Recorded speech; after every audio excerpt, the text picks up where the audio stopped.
Buenas noches, estimada teleaudiencia. Bienvenido a nuestro programa Legalmente Hablando. Los saluda Ricardo Daniel Sacien Sosa. Hoy contaremos con la presencia de la doctora Elida Favole. Buenas noches, estimada doctora. ¿Cómo está usted? Buenas noches, doctor Ricardo. Buenas noches a todo el equipo de trabajo y a toda la audiencia.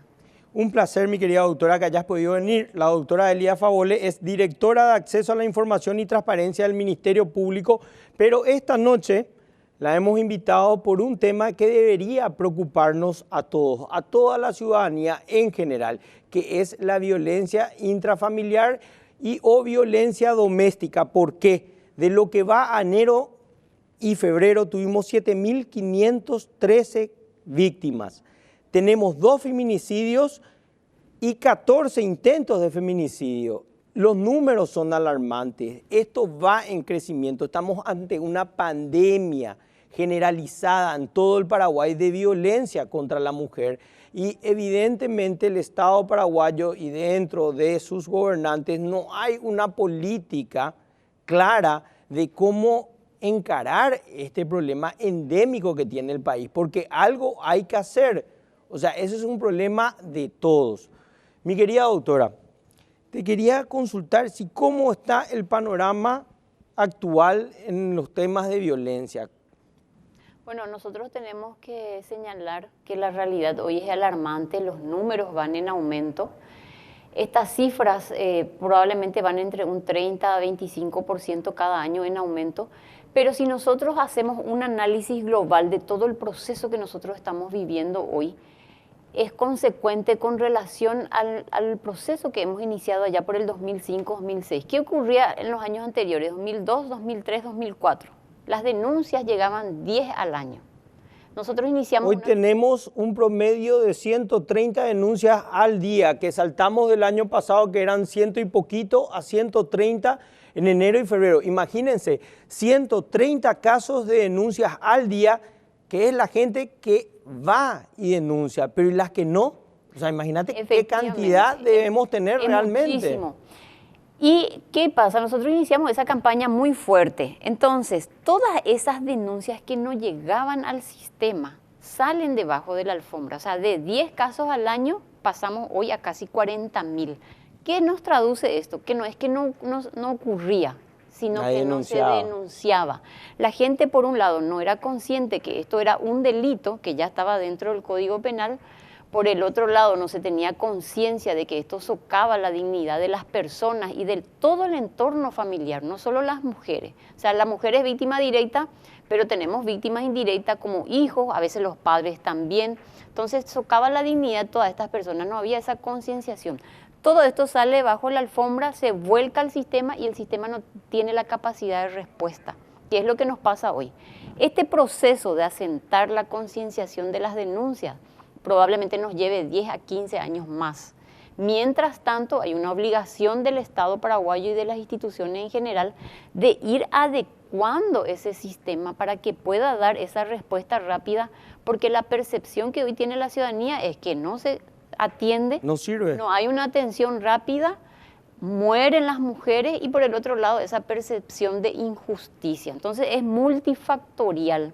Además debemos acompañar a un fuerte programa educativo porque para la prevención, para bajar estos números es la educación. La sanción, que es la función del Ministerio Público, va a continuar con estas cifras, pero nosotros como país, como Estado, tenemos que apuntar a llegar a una cifra 0 y eso solo con la educación. Doctora, haciendo un poco de historia, ¿cuáles son las leyes vigentes hoy con referencia a la violencia contra la mujer? ¿Y cómo surge? Me estabas contando tras bambalinas, por supuesto, entonces para hacer un poco de historia, para que la gente entienda cuál fue la evolución. Bueno, hay una evolución de las normas desde diferentes miradas, ¿verdad? Empezando por la Constitución Nacional, que ya en su artículo, pero bueno, tenemos que partir del derecho a la vida, por sobre todo, también la igualdad en el artículo 46 y también el artículo 60 que nos habla, o sea, la protección contra la violencia familiar tiene rango constitucional, está en el artículo 60 de la Constitución Nacional. Entonces, a partir de ahí el Estado tiene una obligación de establecer y de delimitar diferentes mecanismos que lleven a esa protección. Tenemos lo que se conoce como la Ley 1600, que inicialmente se llamaba, o sea, se llama hasta hoy día en realidad de violencia doméstica, pero que no hay una diferencia entre familiar y doméstica, sino que en aquel momento, en aquel espacio de tiempo, se utilizaba como término la violencia doméstica y además se circunscribía solo al ámbito de la casa, para que la gente entienda lo que ocurría dentro de las cuatro paredes. Si tu pareja te pegaba en el portón, ya no se constituía una violencia doméstica. Entonces, con el estudio de todas las casuísticas y los hechos que se iban generando, las normas también fueron evolucionando. Teníamos ya también en el Código Penal el artículo 229 de violencia familiar, que también se fue ampliando y modificando. Y luego llegamos a la ley 5.777, que hoy es de protección integral a la mujer contra toda forma de violencia, que también hay que reconocer que en gran parte de sus artículos todavía es declarativo, no tiene sanciones penales. Solo el feminicidio tiene una sanción penal. Tiene otras sanciones de repente en algunos casos administrativos, pero no tiene una sanción penal. Cuando nosotros tenemos como rango constitucional la protección contra la violencia familiar. Doctora, ¿y cuál es la diferencia entre la violencia doméstica y la violencia intrafamiliar? ¿Y cuáles son las leyes que aplican para cada caso también? Bueno, hoy pasa prácticamente por una cuestión de nomenclatura. En aquel momento se estipulaba que la violencia doméstica era todo lo que ocurría dentro de las cuatro paredes. Y además la ley 1600 es solamente a los fines de ir a solicitar una protección, una medida de protección, que es claro, la ante el juzgado de paz. Ante el juzgado de paz. Pero no puede dar pena privativa de libertad ni nada. No, absolutamente. Es solo para la medida restrictiva. Escuché en estos días que se señalaba de que supuestamente puede el juez de paz otorgar una medida de prisión preventiva, y eso no es así. Eso ocurre dentro de un proceso penal. Es solamente a los fines de que la víctima vaya, manifiesta dentro del juzgado de paz que está siendo víctima de violencia y le da una medida de protección, que es la restricción o alejamiento, como se conoce, ¿verdad? Trato de hablar en términos menos técnicos. Súper sencillo, porque tiene que ser un castellano simple para que todos entiendan. Y hoy la violencia familiar ya no solamente se circunscribe a la pareja, sino a los diferentes vínculos que puede darse. Padre, hermanos, hijos, sobrinos. Ya no es necesaria la convivencia, anteriormente requería que solamente haya convivencia. También la habitualidad es un factor que hoy ya se modificó dentro de la ley. Y entonces una expareja, por ejemplo, también puede ser denunciada si esa expareja sigue ejerciendo violencia contra la mujer. O sea, se fue avanzando en el marco normativo para ir dando mayor protección. Y esto es natural. Probablemente dentro de 10 años este marco normativo ya quede desfasado también y avancemos hacia otras modificaciones, ¿verdad? ¿Por qué es importante, estimada de la audiencia, entender la diferencia entre una y otra? La violencia doméstica entra entre la violencia física, puede ser golpes, empujones, quemaduras, la violencia psicológica o emocional, que son insultos, humillaciones, amenazas, manipulación, la violencia sexual también entra en lo que es doméstica, y la violencia económica o patrimonial, que es el control del dinero o privación de recursos cuando hay una cierta extorsión en lo que es dinero, la violencia simbólica, o sea, son otros tipos de violencia que uno puede ir ante el juez de paz, hacer la denuncia y tener medidas restrictivas. Y la violencia intrafamiliar, doctora, donde la fiscalía actúa, ¿cómo sería? El ámbito penal. O sea, pero ahí ¿cómo se, ya es cuando es físico. Hay que entender que dentro de la violencia familiar... ¿Por qué digo, doctora, esto? Porque nuestro televidente, la persona que nos está viendo, necesita entender bien. Bueno, este tipo de violencia recurro al juzgado de paz. Sí. Y este tipo de violencia intrafamiliar tengo que recurrir a la fiscalía. Eso es lo que quiero explicar para que la teleaudiencia pueda entender y comprender a cabalidad qué tipo de violencia se hace este tipo de denuncia, juzgado de paz y denuncia fiscalía. Para que quede claro, ¿verdad? Y que la gente que no es abogada entienda. Ambas cosas, o sea, todo lo que el doctor citó, se puede hacer ante el juzgado de paz y también ante la fiscalía. ¿Dónde está la diferencia real? Ante el juzgado de paz uno va a solicitar una medida de protección. Se le dice denuncia, pero en realidad la única denuncia que se hace es ante la fiscalía o la Policía Nacional. Ante el juzgado de paz, una mujer que es víctima o de violencia económica o de violencia familiar, psicológica, emocional, puede ir a solicitar una medida cautelar, o sea, una medida de prevención de restricción del hogar. Eso significa que se le puede sacar a la persona, al agresor de la casa y darle un alejamiento de 100 metros, 200 metros, 300 metros. Nosotros hoy le decimos a eso también denuncia, pero en realidad esa no es una denuncia propiamente dicha. La denuncia se realiza ante la Fiscalía y ahí da inicio a un proceso penal, que es engorroso muchas veces, hay que reconocerlo, pero que es necesario para que esa persona que ha cometido una agresión pueda recibir una sanción. Y en ese ámbito de violencia familiar también puede darse violencia física, violencia psicológica, violencia económica, violencia telemática. Nosotros ya tenemos condenas dentro del ámbito familiar de violencia psicológica, violencia telemática que se ha sancionado también penalmente. Y la otra cuestión que puede darse tiene que ver también con, por ejemplo, la económica. Cuando se da el régimen de prestación alimentaria, se comprueba que la persona tiene la capacidad de pago, pero por castigarle a la mujer no le paga.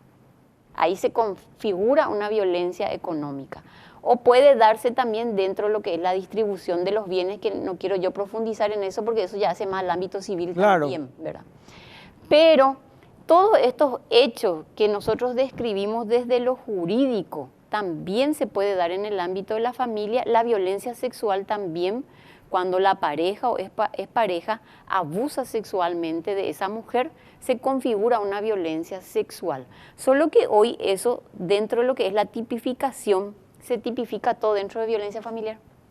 Esa es la diferencia. O sea, usted que es abogado entiende. Claro. Yo no quiero malearle a la audiencia, pero si yo me voy hoy y quiero hacer una denuncia contra la mujer, de violencia contra la mujer, no hay un tipo penal, sino que es de violencia familiar, o puede darse una agresión, o puede darse una lesión grave. O sea, el fiscal va buscando la configuración, pero mayormente si hay un vínculo, si el presupuesto que se da son de vínculo, hubo no convivencia, un relacionamiento, un abuso sexual previo, entonces estamos hablando de que se puede configurar dentro de violencia familiar. Esa es la diferencia jurídica. Claro, y para la audiencia, para que quede más claro, entonces, juzgado de paz son medidas de seguridad que debe dictar el juez de paz y ante la fiscalía hacer la denuncia, para que quede clarísimo. Sí.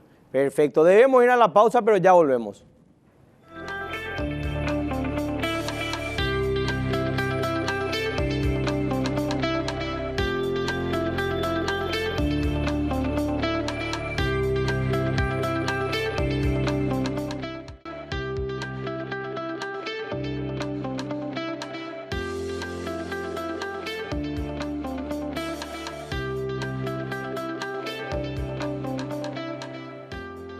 Seguimos nuestro programa Legalmente Hablando, nos acompaña la doctora Elida Favole. Estimada doctora, ¿cuáles son los casos más comunes de violencia intrafamiliar?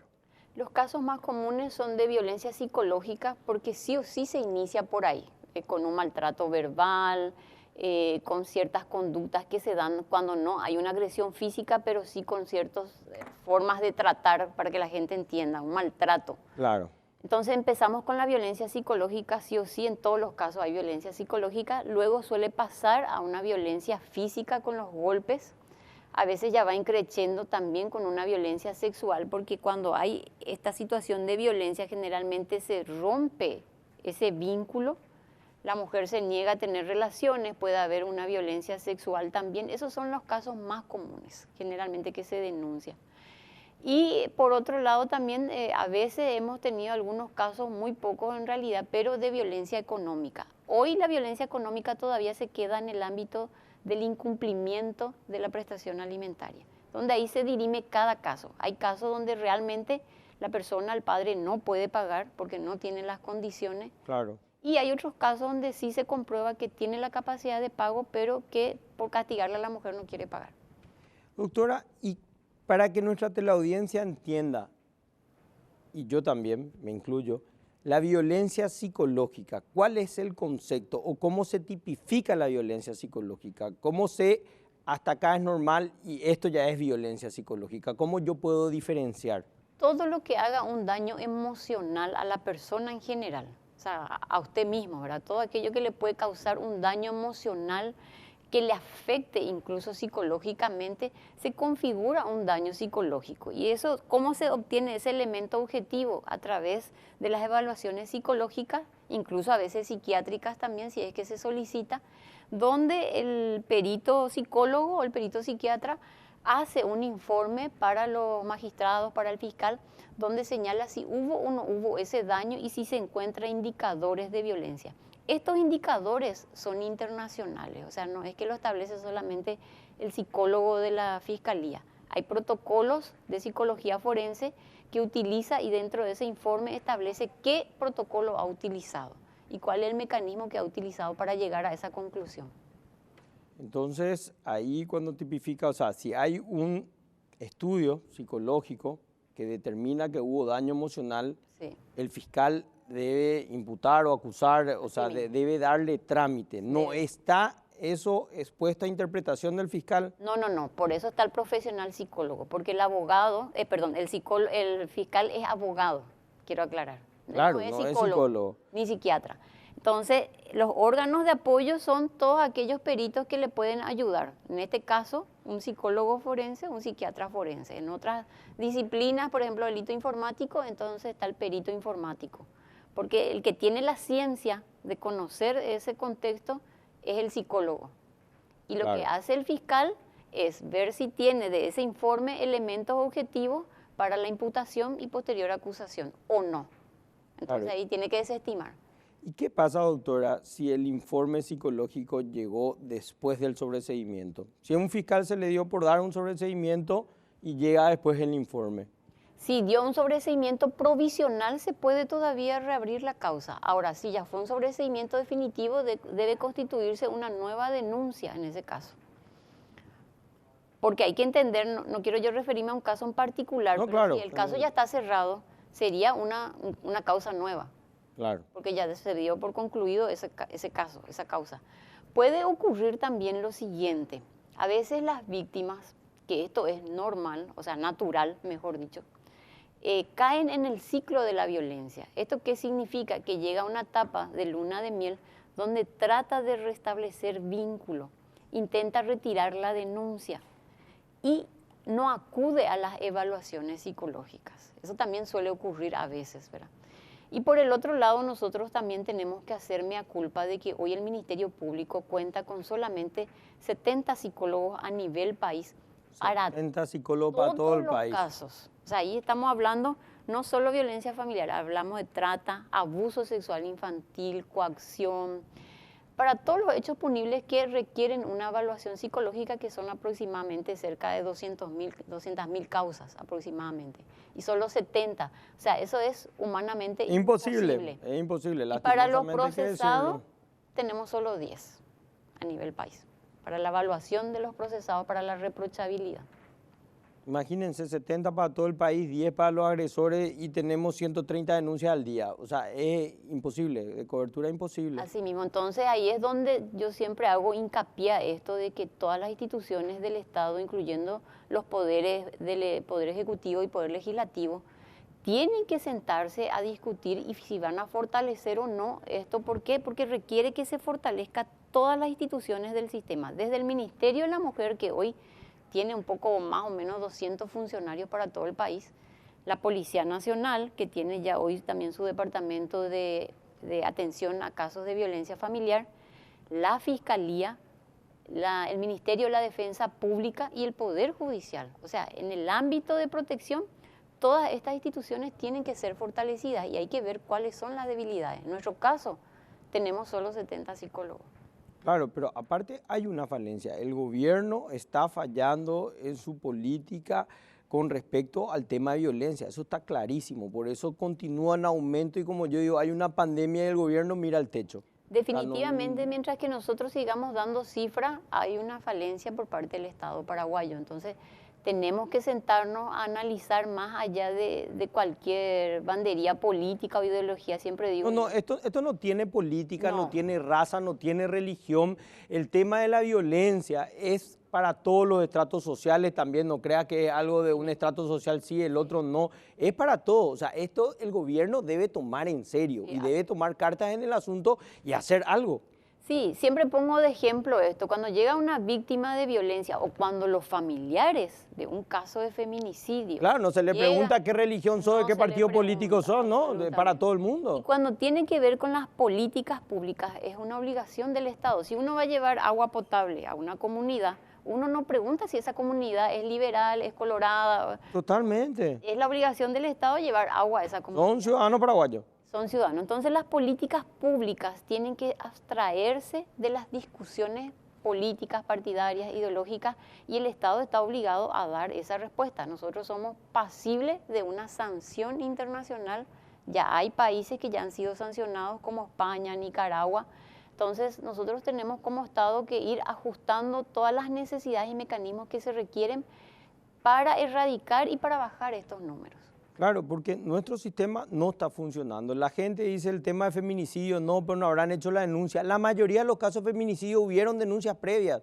Simplemente por una inacción de nuestro gobierno muere y después, no, ahora vamos a tomar carta en el asunto, pues ya murió.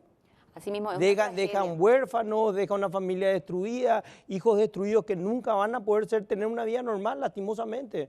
Es una tragedia social por todo lo que implica. Un caso... Recuérdense que hay casos donde el propio agresor también se quita la vida, o sea, los hijos se quedan huérfanos totalmente huérfanos. y desprotegidos. Y en muchos casos, casi en un 60-70% de los casos de los niños huérfanos, ellos fueron testigos del feminicidio. O sea, requiere una contención a largo plazo, que hoy también se ha aprobado el año pasado una ley donde le otorga una pensión para esta prosecución de contención psicológica. Pero no hay pensión que valga, doctora, porque son niños, imagínate si fueron testigos, ya nunca van a tener una vida normal. No es una solución, pero por lo menos da una mirada, porque nosotros ¿qué visualizamos? Empezamos a dar estos números desde el 2018 en cuanto a los hijos huérfanos, porque nos dimos cuenta que nadie hacía un seguimiento a esa parte de la problemática. O sea, nadie miraba a los hijos. Convengamos que los feminicidios son tapa diario, viene, va mediáticamente y después se apaga.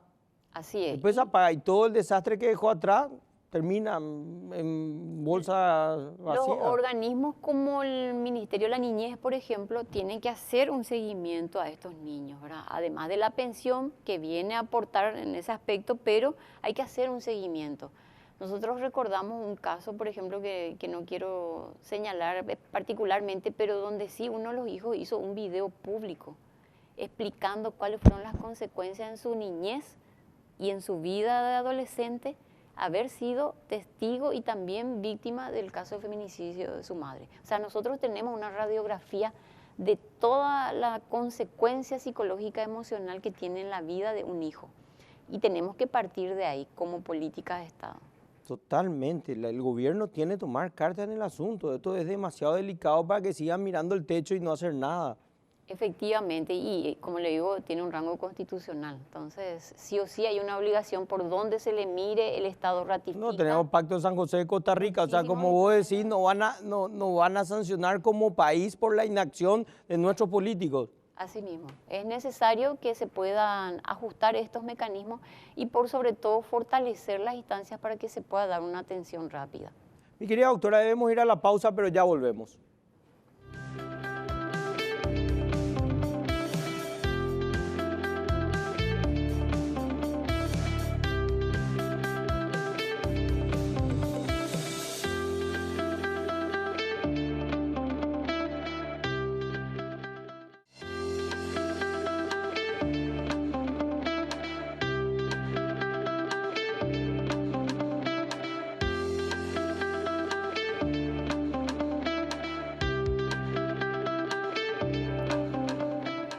Seguimos nuestro programa Legalmente Hablando con la presencia de la doctora Elía Favole. Estimada doctora, ¿y cuáles serían las causas de esta violencia intrafamiliar en la sociedad paraguaya? O sea, ¿dónde nace? ¿Cuál es la causa o cuál es el origen para hacer un estudio más exhaustivo y más profundo? ¿De dónde viene? ¿Por qué estamos ante una pandemia de violencia contra la mujer? La violencia es multifactorial, o sea, la violencia en sí es multifactorial. ¿Por qué? Porque se parte primero de normas culturales, ¿verdad? ¿Cuál fue el papel de la mujer o de poblaciones vulnerables dentro de la sociedad?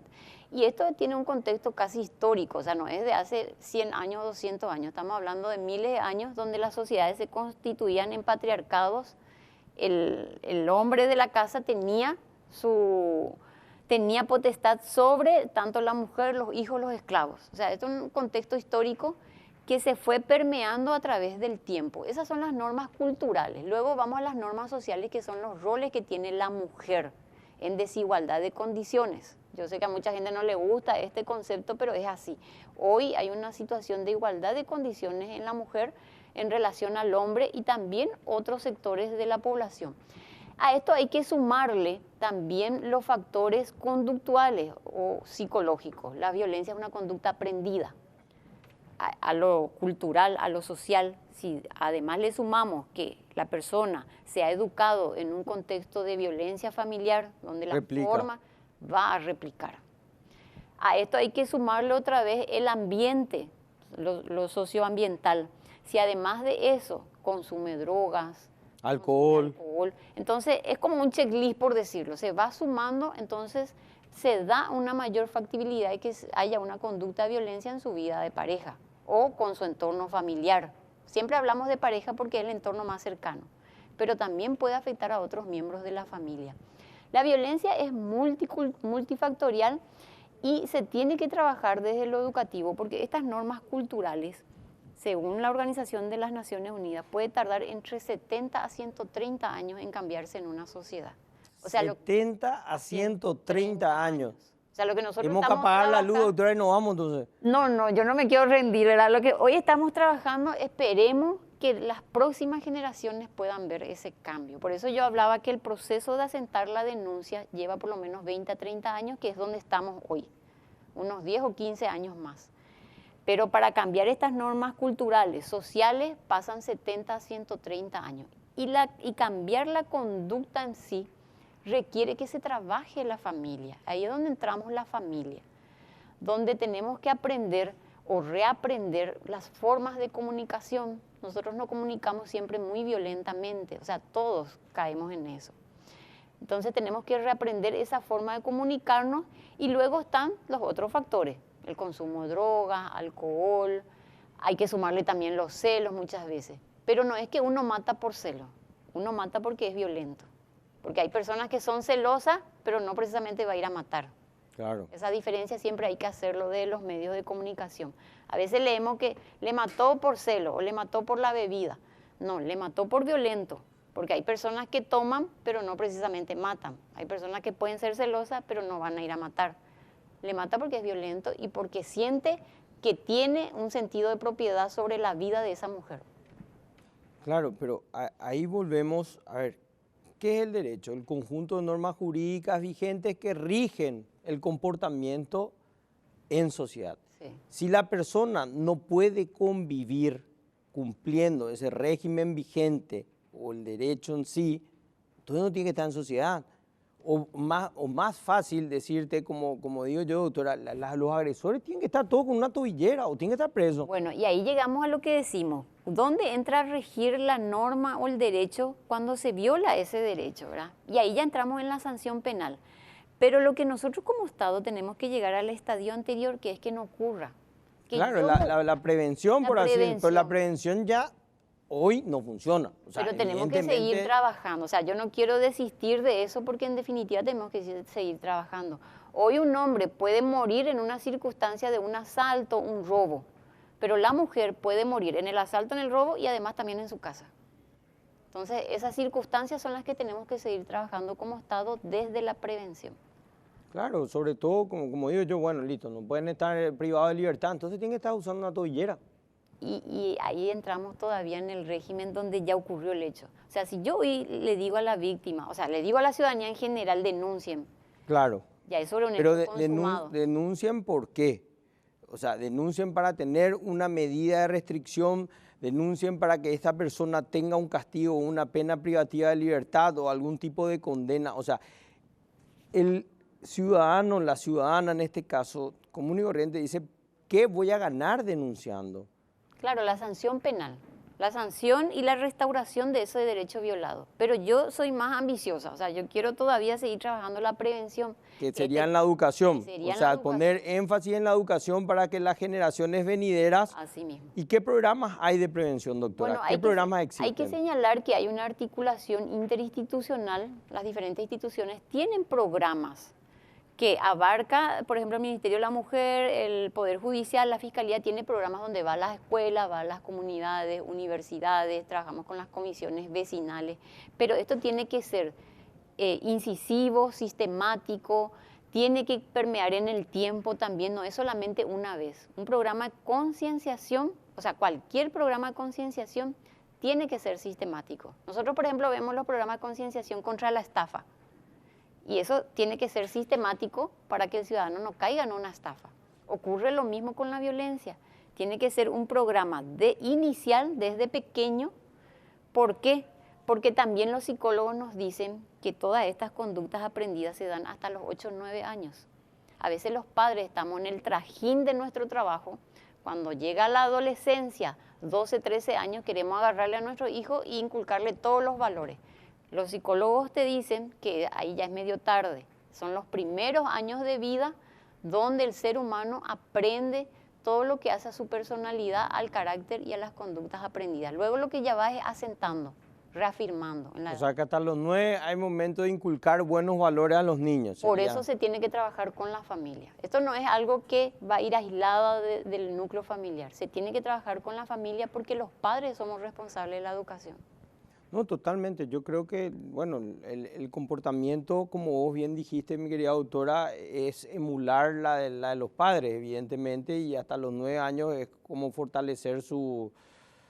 Voy a poner un ejemplo. Sí. El caso que nosotros tuvimos, que no voy a entrar en la sanción, no en esa discusión porque claro. es otra discusión, pero sí en la conducta. El padre que en la cancha hizo términos de discriminación y de ofensa con el hijo en brazos. ¿Qué ejemplo está recibiendo el hijo? O sea, los padres tenemos que hacer una mirada. Yo soy mamá, tengo 2 hijos, ¿verdad? Entonces, esto es un mirarse cada hora, cada minuto, cada segundo, qué ejemplo le estamos dando a nuestros hijos. Porque yo puedo sentarme 2 horas a darle un discurso a mi hijo. Pero el ejemplo vale 1000 palabras. Él va a asimilar el ejemplo que le estoy dando. Totalmente. Y con respecto a las sanciones, doctora, ¿cómo van las sanciones? ¿De cuánto a cuánto van por la pena, la tipicidad de lo que es violencia intrafamiliar? Violencia intrafamiliar tiene hoy hasta 8 años en los casos graves, ¿verdad? Puede ir de 6 a 8 años. O sea, es un crimen. Es un crimen. Es un crimen. Nosotros todavía estamos aplicando la medida de arresto domiciliario, aunque sea un crimen. Pero ahí es donde entra a trabajar el mecanismo de las tobilleras, porque puede llegar a aportar, ha tenido un resultado positivo en otros países, solo que se tienen que ir ajustando. Primero tiene que ser un plan piloto con un número reducido, ver cuáles son las debilidades, ir ajustando y luego ampliar gradualmente para que esa persona que es el agresor también pueda hacer una vida afuera, porque convengamos también de que tiene que haber una reeducación del agresor. La conducta violenta se puede reeducar, pero necesita un programa especializado para esa reeducación. El Estado hoy no pone una mirada sobre esa reeducación. O sea, una persona que es condenada va a la penitenciaría a cumplir esa condena, me atrevería a decir que no recibe un programa de reeducación. Probablemente no. Ojalá me corrija el Ministerio de Justicia, ¿verdad? Pero me atrevería a decir que probablemente no. Estoy muy seguro, porque nunca escuché nada similar de reeducación para los agresores, que el Ministerio de Justicia no ha de estar dando eso. Y es necesario. Y que me corrijan si me equivoco, que con gusto voy a aceptar y voy a decir qué suerte que estaba equivocado. Claro, así mismo. Pero mi querida doctora, con respecto a las tobilleras es algo que está implementado hace miles de años en otros países. ¿Plan piloto de qué? Si ya se entiende cómo funciona. Sí, pero el contexto en cada país es diferente y en cada sistema de justicia. ¿Quién va a recurrir a ese pedido de auxilio? ¿Cuál va a ser el mecanismo que se va? Y otra cosa que hay que tener en cuenta, el Código Penal, o sea, el presupuesto para las medidas ya está establecido en el Código Penal. Eso no va a variar y hoy todavía hay confusión sobre eso. No, el fiscal y el juez tienen que evaluar si se dan los presupuestos establecidos en el Código para la medida de arresto domiciliario. Y ahí se establece la tobillera como un mecanismo que va a apoyar esa medida de arresto domiciliario que sabemos que hoy se viola, ¿verdad? Un caso en concreto, todavía se le estaba colocando la tobillera y la persona ya... Ya le estaba mandó amenazando a la amenazar víctima. a la O sea, víctima por un imagínate, tercero. todavía no le pusieron todo, ya le estaba amenazando. Entonces, esa evaluación siempre va a estar todavía vinculado a los presupuestos que da el Código Penal, la evaluación psicológica y otros elementos objetivos que tiene que aportar el agente fiscal, ¿verdad? Entonces, las tobilleras sí dan un resultado positivo, pero tenemos que ser conscientes que para no caer en un feminicidio, porque ese hecho podía haber caído en un feminicidio. Totalmente. Entonces, ir haciéndolo gradualmente, aceleradamente, ese plan piloto, obviamente, que no pase mucho tiempo quedándose como estancado como un plan piloto, e ir ajustando los mecanismos que sean necesarios. ¿Cómo se va a dar un auxilio inmediato? ¿Cuántos metros de distancia? 500 para que la policía pueda recurrir hasta el hecho, a mi parecer es poco.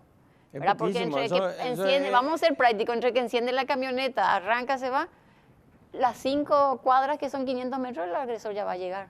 O sea, hay que ir estableciendo todas esas pautas con detalle, no así a la ligereza. Mi querida doctora, te hago una consulta pues, para responderle al volver de la pausa. ¿Qué pasa con el agresor que no tiene arrepentimiento y que no quiere reeducarse? Ya volvemos luego de la pausa.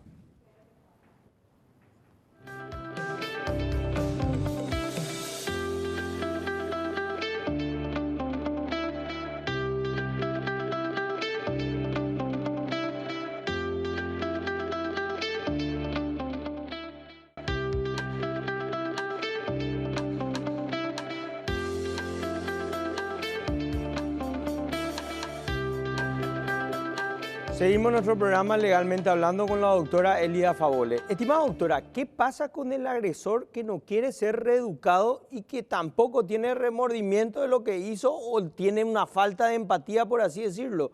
¿Qué hacemos con esa persona? Bueno, ahí nosotros ya entramos en dos campos. Primero, en aquellas personas que tienen un alto índice de violencia, porque esas son las características. Y cuando ya no tiene remordimiento, estamos casi entrando al campo de la psicopatía, ¿verdad? O sea, esas son otras medidas, es un desafío para el sistema. ¿Por qué? Porque al final de cuentas nosotros no podemos tener, la ley no nos permite tenerle 100 años preso a una persona, por más que nosotros podamos suponer que puede llegar a cometer un hecho. O sea, el diseño de nuestro código no nos permite eso. No existe la condena perpetua. No, hay un techo, hay un límite en cuanto a los años de cárcel y lo que se puede dar son medidas de conducta o medidas de seguridad o medidas de conducta y un seguimiento a esas medidas de conducta, ¿verdad? Ser un poco más riguroso en cuanto a las medidas de conducta. Y ahí es donde yo insisto por eso justamente en la educación. Porque los altos índices de violencia se dan cuando ya se genera un ambiente, cuando esa persona fue educada en un ambiente de extrema violencia. Entonces es muy difícil, lo ve como algo natural. O sea que es muy importante, entendamos esto, estimada la audiencia, los niños replican esa violencia. Sí o sí van a replicar. Ya sea, por eso tenemos un alto índice de bullying. O sea, el niño que a los 3, 4, 5 años está viendo un ejemplo de violencia, va a la edad escolar, comete bullying, solo que no tiene sanción penal. Llega a la adolescencia, sigue cometiendo bullying y probablemente ya otros hechos más graves. Si su entorno educativo y también los padres no reeducan o no reencauzan, va a ser un joven violento. O sea, ahí entramos en la violencia juvenil. Y obviamente al llegar a su vida adulta, si todo ese proceso no se reencauzó por el entorno familiar y también por la comunidad educativa, porque la comunidad educativa tiene también una leve responsabilidad, entonces va a ser un adulto cuya forma de comunicarse con su entorno va a ser a través de la violencia, el control, el sometimiento, la violencia. Totalmente. Y mi querida doctora, para la gente que ya hizo una denuncia ante la Fiscalía, que ya declaró que está su denuncia y los fiscales no mueven su causa, me estabas hablando de una oficina técnica de género. Sí. ¿Qué recursos tienen para que la gente que pues, han de haber varios de los que están viéndonos ahora hayan hecho una denuncia y no se haya movido y esté ahí durmiendo el sueño de lo justo, como yo digo en la Fiscalía, ¿qué pueden hacer? Bueno, las personas que tienen una mora judicial tienen varios mecanismos, ¿verdad? Una de las más amigables, por decirlo de alguna manera, es recurrir a la fiscal adjunto de la zona, porque ¿qué pasa? La Oficina Técnica de Género, que es la que yo represento, está en Asunción. una víctima de Alto Paraná, Claro, le va a tiene que venir hasta costar Asunción. venir, pero está el fiscal adjunto de la zona. Entonces puede recurrir al fiscal adjunto de la zona, que tiene que estar de lunes a viernes atendiendo a la ciudadanía en general, a los profesionales abogados, representa al fiscal general, y entre sus funciones está justamente atender estas situaciones de mora judicial que se pueden dar y que hacen a la gestión fiscal. También tenemos los juzgados. También los abogados profesionales o las víctimas pueden recurrir a los jueces que intervienen en esas causas. Y en Asunción funciona... Pero si no hay imputación, no hay juez. No. Entonces, previo, por eso digo, cuando al alguien fiscal ya adjunto. hizo una denuncia, Sí. y no, se puede ir al fiscal adjunto y puede meter una queja a la Oficina Técnica de Género. Lo que nosotros hacemos es establecer un enlace, ¿verdad? Esa comunicación que hace falta entre la víctima y el agente fiscal. El reclamo que tiene la víctima, para que la gente entienda, con el agente fiscal, ¿verdad?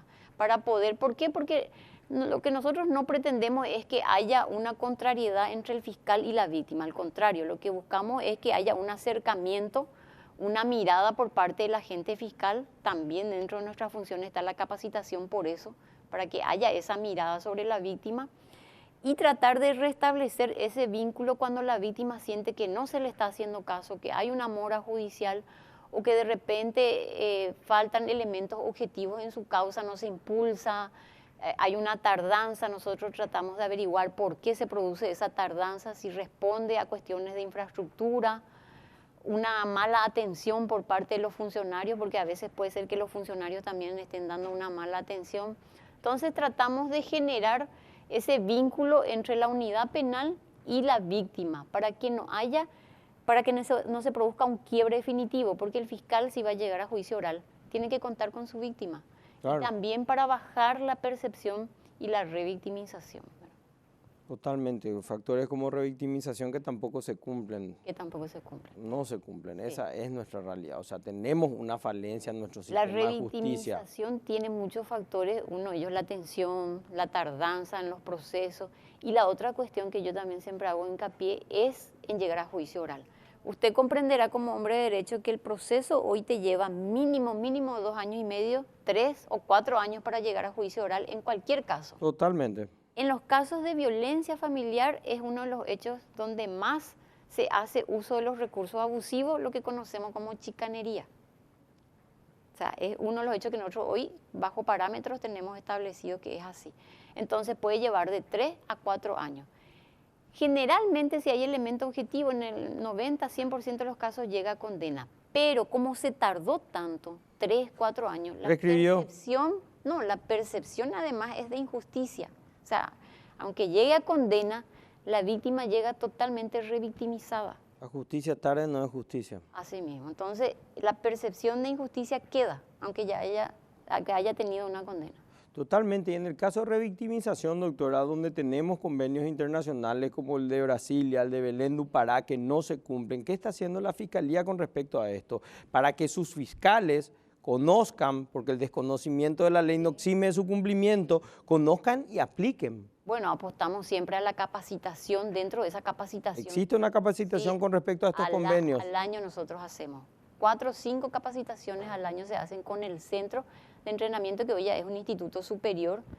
Estas capacitaciones se hacen a nivel país, lo hacemos incluso en la modalidad virtual si es necesario, para llegar a todos los funcionarios del país. Obviamente esto tiene que ser continuo y sistemático. Con una sola capacitación nunca va a ser suficiente. Y por otro lado, también se establecen los mecanismos dentro de la oficina técnica. Hay otros mecanismos más severos, ¿verdad? ¿Cómo cuáles? Como por ejemplo en la inspectoría. Dentro del Poder Judicial está también la superintendencia, que ya son mecanismos de última ratio dentro de lo que es ese relacionamiento víctima-fiscal, ¿verdad? Donde ya uno puede establecer una queja, una denuncia por esa tardanza. Está la Auditoría de Control de Gestión, que hoy es una dirección que fue fortalecida. Entonces el abogado profesional puede solicitar una auditoría que lo que hace es establecer y verificar si se lleva dentro de lo que corresponde el proceso y los plazos, o sea, la forma y el procedimiento. Entonces tenemos diferentes mecanismos que hoy se están fortaleciendo. De hecho, que es un proceso otra vez dentro de ese proceso. No es algo que se va a solucionar de la noche a la mañana, pero que hoy se están fortaleciendo para ir encaminado a poder bajar estos niveles de mora. Está un proyecto de ley que yo abogo porque se pueda aprobar, donde vamos a tener tribunales especializados en violencia contra la mujer, que no es lo mismo que tribunales especiales. Tribunales especiales son aquellos que el doctor tiene una causa penal, entonces yo traigo 3, 4 personas digitadas, conformo un tribunal especial para que sí o sí le condenen a usted. Ese es un tribunal especial que hoy está prohibido. Los tribunales especializados requiere que las personas que la conformen, desde funcionarios hasta el fiscal o el juez, tengan una capacitación sistemática, continua y no solamente de 100 horas, sino especializaciones, como hoy lo tenemos en el fuero La Niñez. Hoy un juez de niñez, para poder concursar... Claro, laboral, niñez. Laboral, crimen organizado, delitos económicos, o sea, hoy ya existen esos tribunales especializados. ¿Por qué no existiría en violencia contra la mujer? Es que debe existir, evidentemente, estamos en una falencia, debe existir. Sí, entonces una causa que lleva 4 años, probablemente quizás se pueda bajar los tiempos siendo positivo en un año y medio. O sea, siendo positivos, ¿verdad? Entonces, es necesario, ya se cuenta con tribunales especializados en varios fueros laborales, entre ellos, por ejemplo, ¿por qué no tendríamos uno de violencia contra la mujer que puede ayudar a bajar esa brecha de tiempo que hoy es de 4 años? Mira, doctora, magistral la charla contigo, me encantó realmente. Yo creo que está también en un castellano simple para que nuestra teleaudiencia, los que necesiten utilizar estos resortes jurídicos, puedan utilizarlo. Yo creo que quedó bien en claro dónde hacer las denuncias, cómo hacerlo, qué necesitan. Recordemos que las denuncias de violencia doméstica no necesitan que la acompañe un profesional del derecho, ni siquiera necesita cédula, simplemente ir y hacer la denuncia. Pero mi querida doctora, te quiero pedir para cerrar el programa que le des vos un mensaje a estas mujeres que están siendo víctimas de violencia, de qué deben hacer y cómo deben hacerlo. Siempre denunciar. Nosotros somos conscientes que existen debilidades en el sistema, pero yo insto siempre a la denuncia de un hecho de violencia, porque en los casos puede significar la diferencia entre la vida y la muerte, o sea, entre un hecho de feminicidio. Y también para proteger a otros miembros de la familia. Denunciar y también el apoyo del entorno familiar es muy importante, porque como hablamos que es un proceso largo, a veces la víctima puede desistir, eso nosotros vemos en varios casos, entonces es importante el apoyo de la familia y de los amigos. Totalmente. Mi querida doctora, muchas gracias por habernos acompañado hoy. A ustedes muchísimas gracias por darnos este espacio y de llegar a la ciudadanía. Su casa. Estimada la audiencia, nos vemos el próximo domingo a las 21 horas.